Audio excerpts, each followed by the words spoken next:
So let's kick into it. I want to cover, as we kick off this morning, you heard yesterday about a lot of the technologies. I want to talk about the impact on what's happening out in the world as a result of this, right?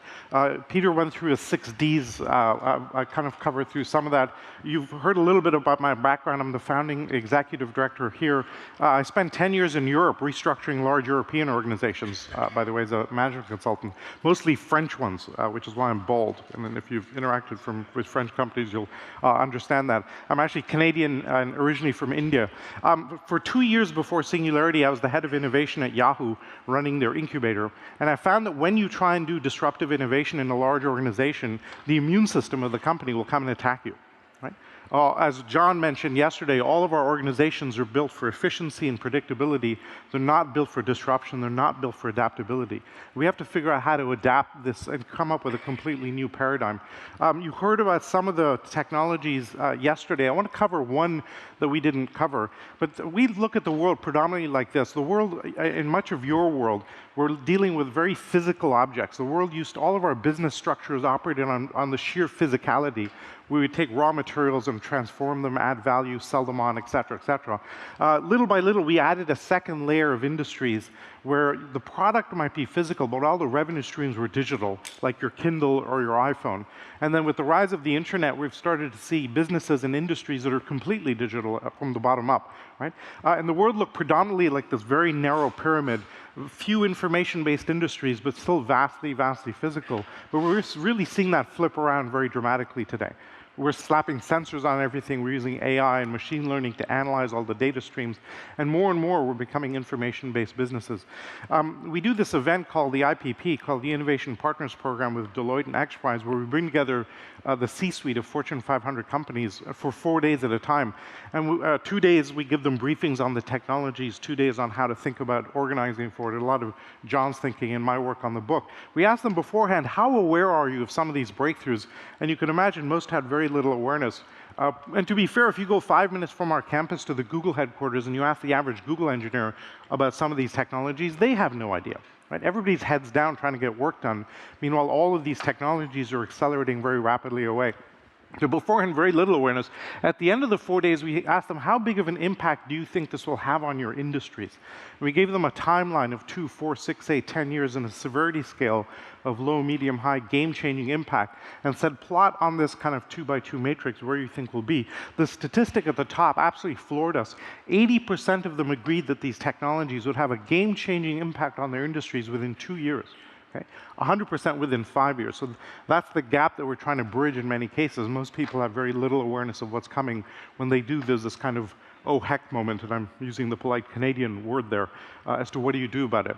And this kind of pace and acceleration we've seen in computation, we're now seeing in like a dozen technologies. We have never seen so many technologies move so fast. In the past, we've had 1 or 2 at a time, but today we have about a dozen: drones, 3D printing, Bitcoin, neuroscience. In neuroscience, the resolution at which we can image the brain is doubling every year. And so the upside consequences of that become quite profound. I'll cover one technology we didn't have time for yesterday very briefly to give you a sense of the breadth of this. We covered AI and robotics and the impact on autonomous cars, et cetera, et cetera. Here we have biotech and bioinformatics. 50 years ago, when we discovered the genome, we found that life is actually information-based. You take A, T, C, and G, the 4 molecules of DNA, and combine them, you get all of the diversity that we have in biology. And in the same way in computing, where you have physical silicon, then logic gates, software modules, networks, et cetera, turns out we have the same hierarchy and stack in biology, proteins and genes forming biochemical reactions leading to metabolic pathways, et cetera, et cetera. And when you learn a new language, you typically go through 3 phases. You learn how to read, then we do comprehension, then we learn how to write. You probably saw this chart. This is the cost of sequencing DNA. Looks very similar to the solar energy module chart, where it kind of followed Moore's law, and then boom, it dropped off a cliff. This is now doubling in its price performance every 5 months or so. Maybe the fastest moving technology we've ever seen. And so the reading part is getting very, very easy today. It's about it cost $2.7 billion to fully sequence a human genome 14 years ago. We're down today to about $800. Okay? By the end of the year, we think we'll be at about $100. By 2020, it's going to cost about a penny. By the end of the decade, it's going to be cheaper to sequence your genome than it will be to flush your toilet. And when you flush your toilet, we'll sequence everything that goes through there. It'll be interesting to see what bacteria, viruses, et cetera, you have inside of you. That's the kind of cost of a DNA sequencing machine. Raymond Macaulay, our faculty member here, told me that when he was working on these high-speed sequencing machines, the shelf life of the machine was 9 months because the technology was moving so fast. They could only have a 9-month sales cycle of the sequencing machine, but it took 28 months for the product development cycle. Right? So they had to have 4 stacked parallel product development cycles for that 9-month shelf life to constantly have new products on the market. Fascinating to see the dynamics that are happening in that industry. Now we're starting to see really weird things with genetic engineering and what we're doing with this. There's an extinct species called a chicken hawk. And what they've done is reverse engineered the gonads of this thing. They've put it into 2 different chickens. The chickens then breed a chicken hawk. Right, so now we're really manipulating life in a really pretty freaky way. This is working out to be quite successful in this area. But now we're starting to write DNA. Okay? And we started to do the comprehension part. This is a photograph from the iGEM competition where teams of college students hack DNA for interesting outcomes. They have a contest to see who has the most creative application. This team took the DNA of jellyfish that glows in the dark, crossed it with a cat, and you can buy this pet that glows in the dark. Okay? Cat's not very happy about it. It can't hide anymore. Things get pretty spooky as you can do this, right? By the way, the technologies are now so trivial, you can do this in your bedroom. Okay? So if you have teenagers, try not to let them know about this, or they're probably hacking your pet without you knowing it already. Here's a photograph of BioCurious, a local hackerspace that we sponsor. That girl in the middle there, we teach DNA synthesis classes at this lab. The girl in the middle there is 8 years old, and she's leading the class. Okay? Turns out she knows how to hold the pipette at the right angle. She knows how to run the Dremel fuges. She's teaching the adults how to do this. And part of the reason we exist is how do you convey to that 8-year-old girl the moral and ethical implications of what she's doing? When we were that age, we were playing with chemistry sets, and the worst we could do was blow up the garage, right? She can change life on the planet. And so really fascinating to see the moral and ethical implications of this. We got a call in November from the Vatican saying, how can you, deal with the moral and ethical implications of some of these technologies? So fascinating to see there. Here's one of our companies trying to take advantage of this trend in biotech. They're growing beef in a petri dish, a hamburger in a petri dish, as opposed to hacking it out of a cow. It tastes terrible today. We've tasted it. Our joke is the taste is doubling every year, so we'll see how that actually works out. It turns out, by the way, that beef is the biggest contributor to climate change, much worse than energy emissions in funny ways. So there's a huge implication there. The first hamburger that was produced like this cost $300,000 3-4 years ago. The current cost of growing a hamburger patty like this is $12. Okay? And so we're getting very quickly to that. And as soon as we have the taste, we'll get to some interesting things. 2 recent developments in biotech that very few people are tracking. One is the rise of the microbiome. Turns out you have 10 trillion cells in the human body, but you have up to 100 trillion bacteria inside your stomach. It weighs about 1 kilo. And we're finding more and more medical conditions are directly correlated to the different species of bacteria inside your stomach. Anxiety, depression. Half of the dopamine in your brain, turns out, is created in your stomach, so you really want to keep them happy. Somebody theorized a year ago that maybe you could use this approach, and by changing the population, actually address diabetes. And then 6 months ago, they found by swapping around your gut bacteria that you could cure type 2 diabetes. That's a fascinating kind of breakthrough, right? And very inexpensive. You can do this crudely today. You take kombucha or yogurts or probiotics. You're essentially changing the different species of bacteria. There's a more advanced technique called fecal transplants, and I'm just going to move right along from that because that gets certainly weird. But there are people actually doing that, and they're reporting extraordinary results. You can look that up on the internet if you're so interested. But maybe the most dramatic thing we're seeing today is this technology, CRISPR. Turns out that bacteria have evolved a very elegant way of defending themselves against viruses. We've reverse engineered that capability, and we can now do genetic engineering. We've been able to do it for a while, Dolly the sheep, et cetera, but it's been very, very expensive and very clunky and error-prone. We can now do this we can now cut and paste the human genome as easily as you can cut and paste in a Word document. And this now totally blows open Pandora's box. The bioethics people are freaking out about this today.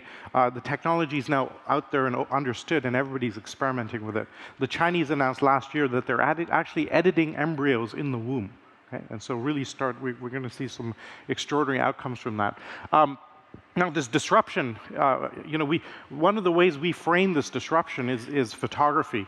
And not the kind of Kodak story that you heard yesterday that we're all very familiar with, but really the transition from a material substrate to a digital substrate. Some of you are old enough to actually remember film photography. You're operating from a scarcity model, right? Costs about $1 a photograph, takes a few days to get your prints back, and so on. When you move to digital photography and you information enable the environment, three very dynamic things happen. The first is the marginal cost goes to zero. Right now you can take 1,000 more photographs, cost stays the same. As the result of that, the domain explodes. In film photography, we kind of very carefully click every shot to conserve that dollar of click.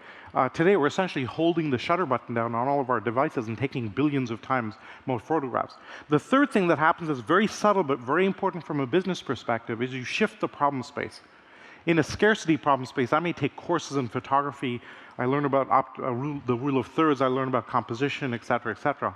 In an abundance problem space, we all have 8 copies of our photographs on 10 devices, and you can't find anything, because it's buried in everything else. And when you shift the problem space, you shift the business model.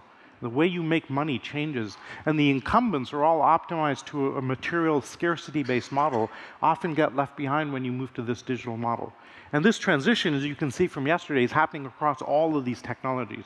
Drones and 3D printing, manufacturing is starting to get to this point where we're moving from a material basis to an information-based environment around the world. And so very dramatic things happening there. I'll give you a couple of examples at a high level of this. This is material science. If you're in kind of manufacturing and heavy industry, you may be familiar with Hooke's law, which measures stress versus strain. I have a bit of a background in civil engineering, and it's important to know how big of a beam of steel, when can you bend it, when will it lose its strength. We've been operating for 350 years in that little purple corner because we had a linear approximation for stress versus strain. We just didn't have the calculating power to go past that. Literally in the last 5 years, we can go into the green part of the curve. And I love the visual because that's where we've been for 350 years, and now we can go there. Right? And really fascinating to see what the implications that are there. How many of you are familiar with the Materials Project? Show of hands. Okay, a few of you. So this is an open source project where they've taken 66,000 compounds and cataloged in great detail the chemical, physical, and material and properties of these compounds. Okay? Now, if you have people in R&D doing material science, et cetera, they may say, okay, I've got this kind of a compound, I need this new thing with a bit more strength. They'll hypothesize as to what something might be, go test it, and sequentially come back and say it worked or it didn't work, then they'll sequentially go test something else. And it takes a long time to figure out new breakthroughs in material science, right? If you want a new type of a battery, you have lithium ion, and you say, well, maybe lithium air is a bit better. Now you can literally go to this database, plug in the properties you want. I want a thermal signature like this, I want a voltage retention like this, I want these electrical properties, and it will spit out the 5 compounds that meet your needs. This radically changes material engineering going forward and material science going forward, right? And so fairly fascinating things happening there. In healthcare, we're seeing the whole rise of the quantified self. We're trying to track more and more wearables and the data streams coming from that. This is the Tricorder X Prize. Peter and Marcus have a prize for this. How many of you are familiar with the Tricorder X Prize? Okay, so it's a $10 million prize. Somebody wins $10 million when their handheld device beats 10 board-certified doctors in doing a diagnosis. 300 teams have been competing for this. We're almost down to the final 3. The winner will be announced in a few months, probably early next year. So within a year, we have a handheld device that's going to beat most doctors in doing a diagnosis. I've spoken probably in front of 4,000 or 5,000 healthcare CEOs and executives in the last few months. I asked the question, how many of you have heard of this? The answer out of several thousand people is less than 20, about 0.5%. Okay? Nobody in the healthcare world knows this is happening. And it speaks to the idea that disruptive innovation always comes from outside your industry. Right? Here's the leading contender, Scanadu. It's the entire doctor's examination room, literally in the size of a pillbox. And of course, hugely relevant in rural areas or in developing countries, we have a doctor per 1 million citizens, right? And if you're a hypochondriac, you'll totally go nuts over this thing. I mean, in fact, you'll buy 2 of them because one of them's got to be wrong. It's going to be chaos for a while we figure that out, right? It actually led Vinod Khosla to say this. He said 80% of what doctors do today will be replaced by technology within a decade. Okay? So we're seeing now the incredible industry implications of this, and you're starting to see. And today we'll examine what are the implications for manufacturing as we go forward. We did yesterday this deep dive on this, but really this kind of the technologies are all very sexy. We can go on for a long time about that. But as Peter mentioned yesterday, we are not ready for this. In fact, every single mechanism by which we run the world needs to be re-architected from the ground up. Our civics, our politics, our legal systems, healthcare, intellectual property, education, all designed for a world a few hundred years ago, not for today. Definitely not for the trillion sensors coming down the pike. So we're going to actually, from the bottom up, you think about something as basic as democracy. We created representative democracies when information was scarce. The only way you had no idea what was happening in Washington, D.C. You had no idea what was happening in California because the fastest anything could travel was the speed of a horse. And so you created representative democracies for people to come and represent what was happening in their regions. We have no such information constraint. We have an abundance of information. Now a democracy slows us down. Right? And so we are in a very interesting place. Every major democracy in the world, India, Brazil, the US, etc., all in a mess today as a result of this. It simply can't hold up. We actually have to figure out the future of that in a funny way. And here we have the kind of amygdala response. Peter talked about the amygdala yesterday, how your brain constantly scans for bad news. At an institutional level, when you try and do something disruptive, your amygdala responds, right? Your organizational amygdala freaks out. This is the Prime Minister of Turkey.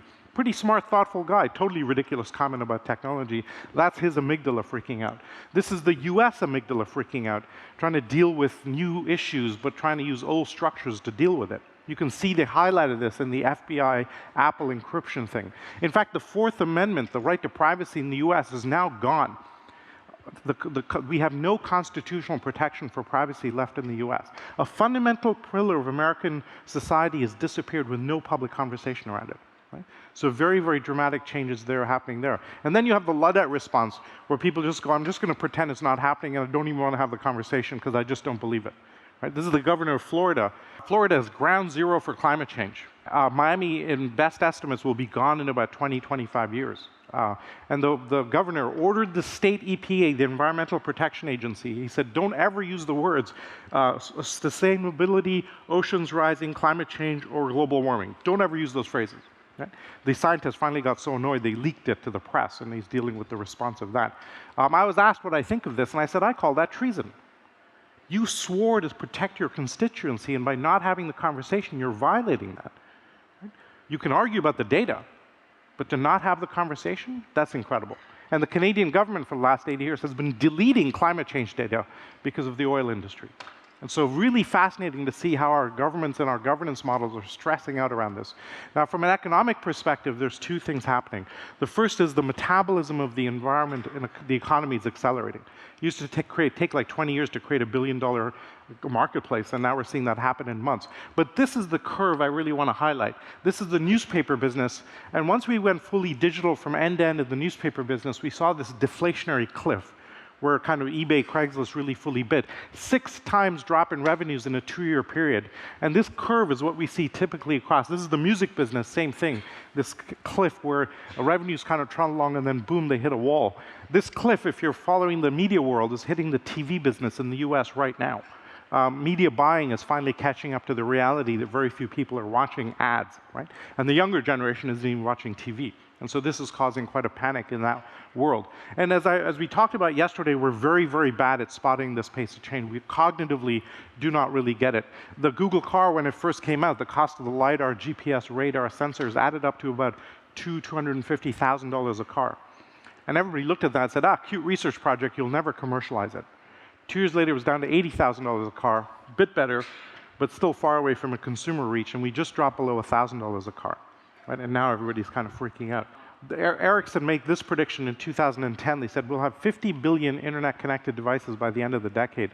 I was talking to Ericsson a couple of months ago. They said, we were wrong about that. Our current prediction is 500 billion by the end of the decade. Okay? And what we found consistently is in an exponential world, the experts in that domain are off by about 10x. Around that. You may have seen this chart from Ramez yesterday on the cost of solar modules plummeting, right? The leading expert in energy in the world in 2003 said, listen, the cost of the silver and the wiring and the components simply have a physical limit. We will never drop below $1 a watt. Okay? You can see the market actually believed them for a couple of years. Then it started dropping, kept dropping. We had 50 cents a watt in 2014. We just dropped below 30 cents a watt. And his latest comment is there at the bottom. Okay, getting below $1 has exceeded my expectations. Right? And we're fond of saying an expert in a domain will tell you how you cannot do something because the models we're operating off is old. And John may have mentioned this comment, the half-life of a skill used to be about 25, 30 years. That's now shrinking to about 5 years. And so the concept of expertise itself is becoming very, very volatile. And all of our business models are about taking a workforce or an asset, putting a legal boundary around it, and selling access to scarcity and expertise that we kind of get into a bucket. Now we're information enabling everything. As of 2 months ago, Airbnb is the largest hotel chain in the world on every metric without owning any hotels. Okay? This is a pretty awesome business to be in. You're the market leader with none of the requisite costs. But anywhere we have episodic use of an asset, we're starting to see go from a product to a service. Automotive, totally going that way. You can see it happening. How many of you have used Uber? Just a show of hands, right? Pretty much everybody. And yet it represents an infinitesimal portion of the fleet. Uber, at last count, I think is 55% of US ground travel expenses today. Okay? Unbelievable in a few short years how that's happening. And the reason this is so inexorable is this last piece, the sheer democratization of it. It used to be that only a large corporate lab or government could do disruptive innovation, but now all of these technologies are going through this curve where the domain becomes digital, the costs go to zero, open source communities form, and then you get radical disruption of the status quo. And whether it's drones or Bitcoin or 3D printing or neuroscience, they're all going through this pattern. One of my favorite examples is this. There's a fishing village in Vietnam where a boat used to show up to deliver diesel fuel for their depot to power their fishing boats, and the boat stopped coming. So they invented a solar-powered boat. Right? And we love this example because if here you have disruptive innovation using cutting-edge technologies happening at the edge of civilization, this gets us very excited because when they get a hold of drones and 3D printers and Lord knows CRISPR, God knows what they're going to do with that. Right? And then you have Elon with the Hyperloop, where today an individual come into a legacy business with a beginner's mind, leverage new technologies, and radically disrupt the status quo. Okay? You're all familiar with the Hyperloop, I presume. We may have talked a bit about it yesterday. The idea to go from LA to San Francisco in like half an hour or so. He wants to actually shoot people down at 4,000 miles an hour. I was actually talking to him about it, and I said, Elon, I have a degree in theoretical physics. If you try and accelerate somebody from 0 to 4,000 miles an hour and then decelerate them, you're probably going to kill them. And his answer was, yeah, it's an issue. And there's the mind of a great entrepreneur, right? I'm looking at it going, totally intractable problem. He's like, yeah, it's a problem. It's an issue. They've solved it, by the way. If you widen the channel in the right way, fluid dynamics will slow the person down. But I was half right. You can't go at 4,000 miles an hour. You have to slow them down a bit. This is Emiliano Cargiman, one of our alumni. He's been voted by our faculty the most likely to actually impact 1 billion people. Okay? And what he's doing is launching nanosatellites that are about the size of a shoebox. Once he has a mesh cluster them up in low Earth orbit, he's going to be able to provide real-time video anywhere in the world to a 1-meter resolution. Okay? Think about that implication. Pretty much every one of your businesses is impacted by that possible capability. Again, no experience in the space industry, and now he's launched his first few satellites. Okay? I won't get into Bitcoin heavily, but I will ask you to go check out the blockchain. How many of you are familiar with the blockchain? Anything involved with supply chain, the blockchain is amazing for wanting to know when things happen. There's the quote from the CEO of the NASDAQ in December saying, we're moving all of our stock reconciliation to the blockchain. This year it becomes mainstream. Okay? And all of these systems that require kind of third-party authentication, and there are many, many instances in your businesses where you want to know that something happened. Right? And so when you have this capability, radical possibilities abound. Bitcoin and blockchain I would put about there. So I'll talk a little bit later about how do we organize for this, how do we deal with this new disruption, because this is going to now address pretty much every industry, including the manufacturing world. Okay? Any questions before we move on to the next part of the day? Because now we'll do a deep dive into the manufacturing world and think about what does the future of that look like given this as a backdrop for what's happening. Any questions? With that, thank you very much.